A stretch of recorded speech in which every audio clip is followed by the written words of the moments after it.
Right, as promised, body butters. Now this is for you to do it yourself at home. Right, I bought beeswax pellets because they melt easier than beeswax blocks. I'll put the information on where I bought what in the credits. Cocoa butter. Doesn't matter where you get it from, but you want the pure stuff. Shea butter. Again, these are all natural. You've got coconut oil. You want the unrefined if you really like the smell of coconut, because it's had all the smell taken out when they refine it. Now what I've done is done them all in small amounts, because it's not about the weight that you're doing, it's about the ratios that you're doing. So basically you take the same ratios, which will all be in the information below, and you just upscale it all if you want to do a lot more.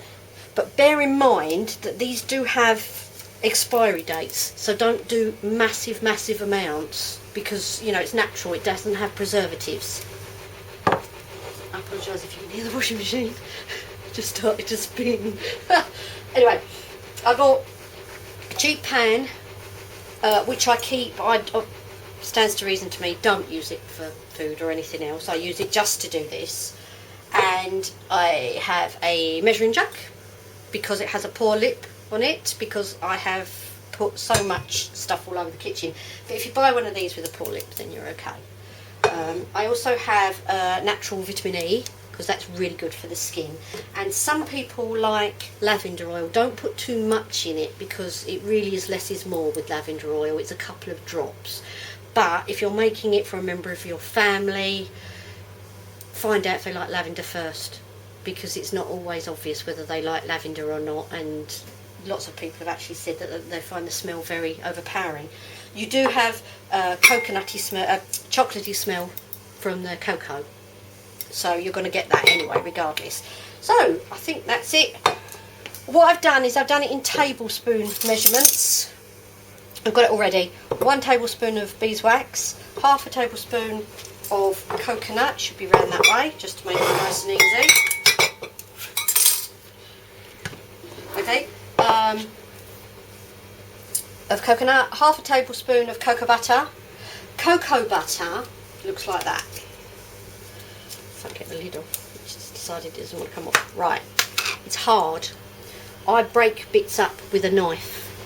You can put these in, warm them up so that you can measure them in liquid form if you want, but I just break it up into little bits and bobs. So there's the, and the Shea, that's really loud, is scoopy. But again, I just use the back side of a knife to get the measurements right. So where were we? Cocoa butter, 1.5 of shea butter, 4 drops of vitamin E, and lavender if liked. If you want to make more, you just upscale it. If you want to make less, then scale it all down. The good thing about this, not only is it all natural, but you can adjust it. So some people like body butters that are slightly harder. Some people like them that are softer, depending on what your skin is, and if you have a skin condition in particular, then you have to be careful. Then you change the amounts. All I would suggest is don't do what I did and cook like I do and just do a bit here and a bit there. Write it all down, because you know you're going to get your recipe perfect and then you won't be able to remember how much you've put in. Okay, my pan.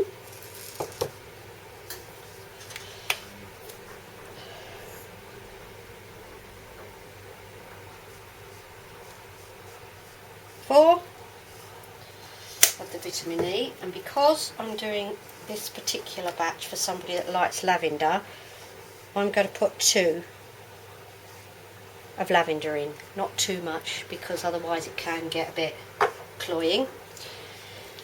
Heat this really gently over the heat. Don't walk away and leave it, because you'll find it starts to smoke quite quickly. The thing you have to watch for is the beeswax. That will be the last thing to melt. Okay, I am just going to go over this side, excuse me.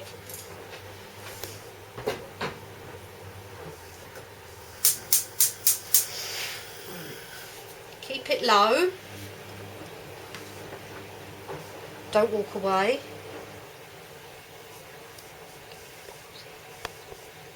Kiss. Right, there we go, all melted. Like I say, I'm doing this in very small amounts just to show. Obviously I would normally make it in bigger amounts. Excuse me. Right, greaseproof paper I put down because if I spill any, once it's dried I can peel it up again and remelt it if I want to put it in another mould. This is just a normal flexible mould. You just have to give them a good wash afterwards. In you go.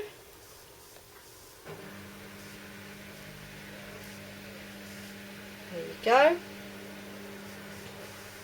As I say, this is small amounts. Excuse me, sorry. And when I finish, they look like that. And I wrap them up in a little piece of greaseproof and pop them in the fridge. Mark on them, on the greaseproof, whether you put lavender in it, because otherwise you'll get into a mess like I do. So I write on every one now, pop them in there. I'll just pop a mould out now to show you. You can use any kind of mould you've got in the kitchen. If you do use one and it's a bit soft or it's a bit hard for what you particularly like, because everybody likes them slightly different, pop it back in the pan, remelt it, add a little bit. If you want it to be more chocolatey, put a bit more cocoa butter in it. Shea is quite soft. I'm not a great lover of the smell of Shea by itself, but it's personal preference. Beeswax will harden it. Don't put too much beeswax in it, because otherwise what you'll find is you're sitting there rubbing your hands forever to try and get it to melt. I will put the ratios in the description. If you've got any questions, please ask. Okay, I'm doing this, I'm not selling these, I'm just showing people how easy it is. All of these were available on eBay or any other sites. There are lots of sites and you can get them direct. They're all fairly inexpensive considering the sizes of the tubs you get. You can make it for family and friends. You can't sell it without having it tested, it's illegal, but you can sell it, you can give it to family and friends. Any questions? This is my first video, so please be kind and let me know if you make it, what you think. Thank you very much. Bye.